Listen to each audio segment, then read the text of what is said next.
Paz, pessoal, boa noite a todos vocês que estão acompanhando o Uni 21. É muito bom estar com vocês, é muito importante para nós termos essa oportunidade de conversarmos sobre algo tão importante, a fé em tempos de ceticismo. A gente olha para o que o mundo apresenta e a gente pode se perguntar, será que ainda vale a pena manter a fé, vale a pena estabelecer em si uma certa crença? Bem, a gente poderia olhar para essa primeira imagem que vocês estão vendo aí, quando Darth Vader, em um dos episódios do Star Wars, ele vai dizer para um dos seus amigos protagonistas durante esse filme: acho a sua falta de fé perturbadora. É interessante pensar que esse é um ponto que marca, inclusive, a sociedade moderna, a cultura moderna. Mas não é esse o nosso objetivo, não é interesse nosso aqui falar de Star Wars, até porque eu sou um físico bastante estranho, porque não gosto de quadrinhos e nem de Star Wars, não ligo, na verdade. Então, o meu foco aqui com vocês, pela graça de Deus, é falar sobre esse tema: Deus não estar morto. A gente pode encontrar e entender a realidade que vivemos. Chegamos em um período, em uma época, em tempos, onde crer perde o valor. Nós olhamos para as pessoas e as pessoas adquirem um certo ceticismo e veem isso como algo moderno, interessante, importante, bonito. Ah, se eu sou um cara ligado na cultura, eu sou o cético. Se eu sou alguém que quer me dar bem com as gatinhas, eu sou aquele que não crê. Essa é a realidade de um mundo, mas é uma realidade de um mundo que não se entende, que não se conhece. Nietzsche, um dos grandes ateus da nossa época, ele vai terminar um dos seus principais livros dizendo: aqueles que têm o conhecimento como nós, de verdade, não se conhecem. Não nos conhecemos. E não nos conhecemos porque nunca nos procuramos de maneira verdadeira. Talvez o foco da gente, como seres humanos, diz Nietzsche, seja olhar só para nós, para a nossa humanidade, para a nossa natureza, e por conta disso, jamais nos encontraremos. Esse é o mundo em que vivemos, essa é a realidade que experimentamos. Por isso, hoje, nós vamos olhar para esses 4 pontos. Uma luz fraca, não tão forte, a escolha, a realidade e o fato. Quando a gente olha para o primeiro tópico dessa conversa, uma luz frágil, a gente pode olhar para o texto bíblico de Isaías 29. Vocês viram as coisas de cabeça para baixo, como se fosse possível imaginar que o oleiro é igual ao barro. Por acaso o objeto formado poderia chegar diante do seu Criador e dizer: você não é nada? Essa é a pergunta que Isaías estabelece para a gente em Isaías 29:16. Aqui, o que cai para nós, no nosso colo, é o contexto de ceticismo. Estamos falando de algo que rola há muito tempo, algo que acontece e surge na Grécia Antiga. Mas tem um detalhe: quando a gente olha para o ceticismo grego, a pergunta que se coloca ali é: será que eu tenho capacidade de realmente conhecer as coisas? O ceticismo grego, ele é fiel à sua própria incapacidade, à sua própria incoerência, à sua própria limitação de conhecimento. No entanto, a evolução do ceticismo, o avanço do ceticismo, nos traz para o século XVIII. E no século XVIII, um tal de David Hume, ele é intenso na sua fala, e agora ele estabelece para nós uma nova percepção do ceticismo. Ele coloca a sociedade em um contexto onde que, se eu não posso verificar experimentalmente um fato, ele não pode ser verdade, e ele não deve ser nem considerado. Aqui, David Hume estabelece o que para nós é um grande choque, porque ele vai dizer assim: se qualquer literatura que você tiver em casa falar de algo fantasioso ou de algo que não pode ser experimentado através do princípio da verificabilidade empírica, jogue-o na lareira e use para aquecer a sua casa. De verdade, Hume aqui estabelece um conceito claro para os cristãos. Se você tem na Bíblia uma fonte de conhecimento e a fonte da verdade, você está sendo enganado. Mas tem um passo pior. Immanuel Kant, mais à frente, estabelece para nós agora um conceito muito mais abrupto sobre ceticismo. Ele vai dizer, olha, tudo que vemos, aquilo que pensamos ver, é consequência das nossas sensações. Logo, muito daquilo que a gente vê não é verdade para um, nem para outro, nem para outro. Ele estabelece aqui o que nós conhecemos como relativismo da verdade. Verdades absolutas não existem, não são possíveis. Isso nos leva ao segundo tópico, a escolha. No momento que a gente olha para a possibilidade de escolher diante daquilo que o mundo oferece, a gente pode olhar para um texto de 2 Timóteo, que vai falar para a gente, olha, vai chegar um tempo onde a sã doutrina não será suportada, onde aquilo que a palavra de Deus apresenta vai causar no homem um certo estremecimento.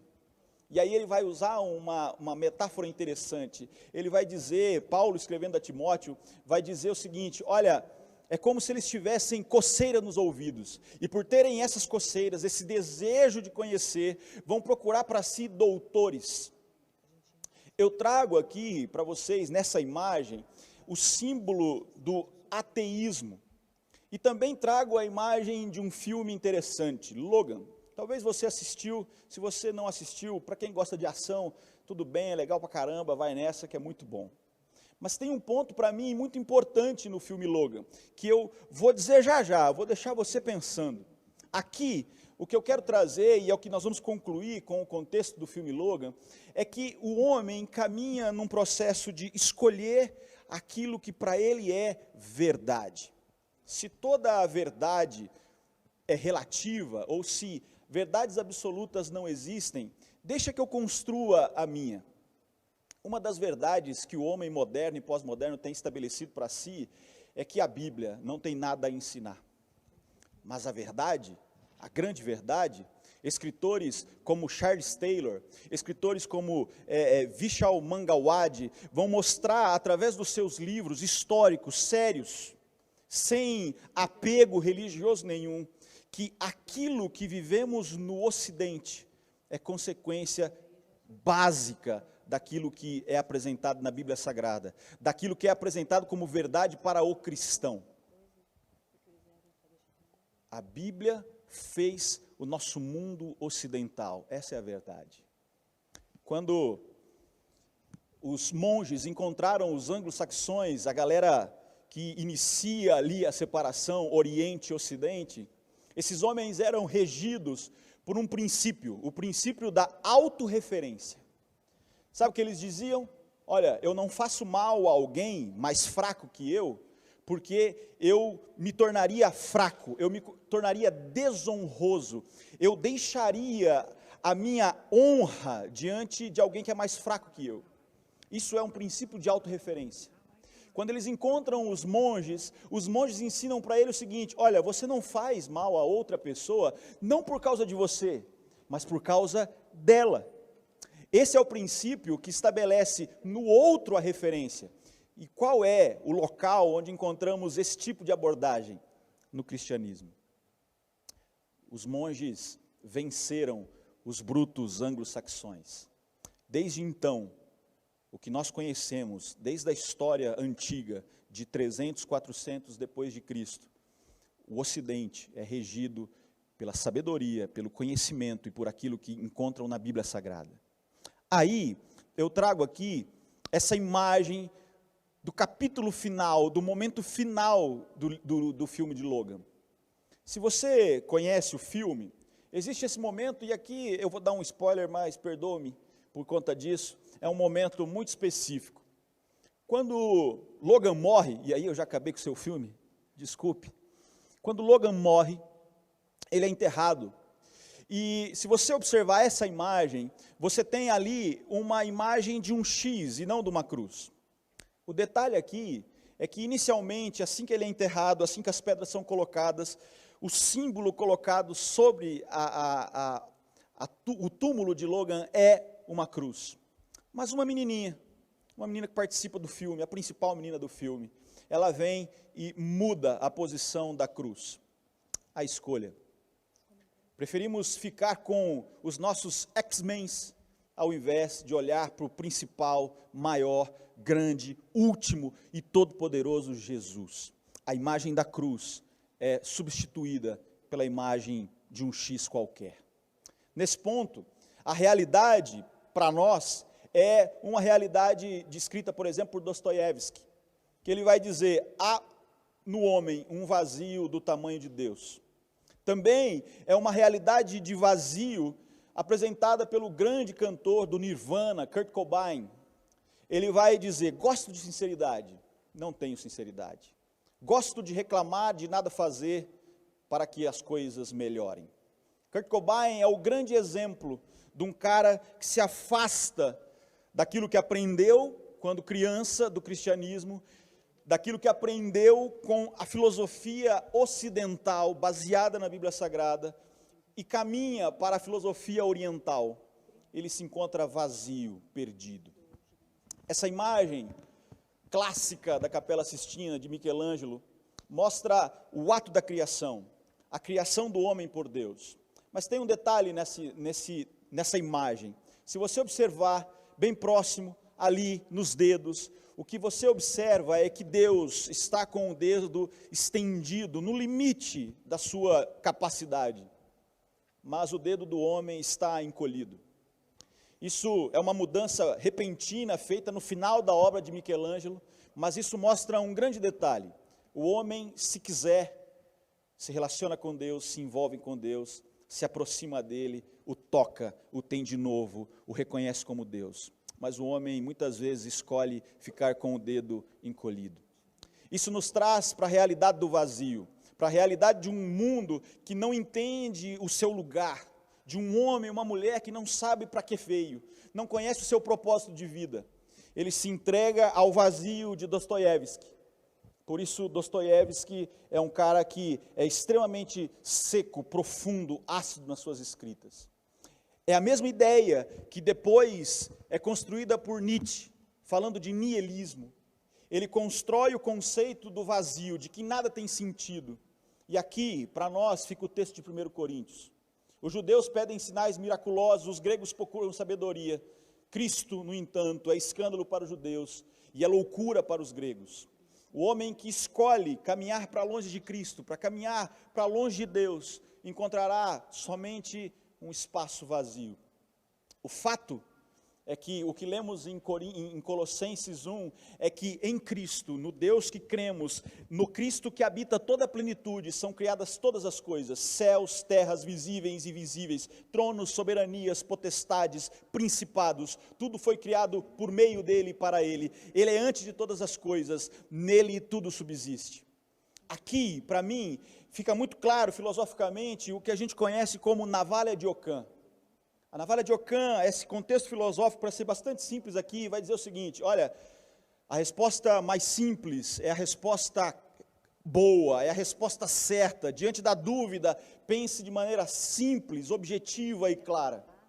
Como o professor Marcus Eberlin já disse aqui, existem muitas e muitas provas, pistas, declarações que mostram Deus como sendo o centro de toda a criação.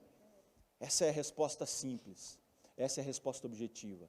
O mundo se complica e o mundo se enche de filosofias e de teorias, porque não quer entender aquilo que é objetivo. Winston Churchill vai dizer, de vez em quando, em tempos, a humanidade se encontra com a verdade, tropeça nela, mas muitos escolhem não entendê-la, não recebê-la, e caminham, continuam, como se nada tivesse acontecido.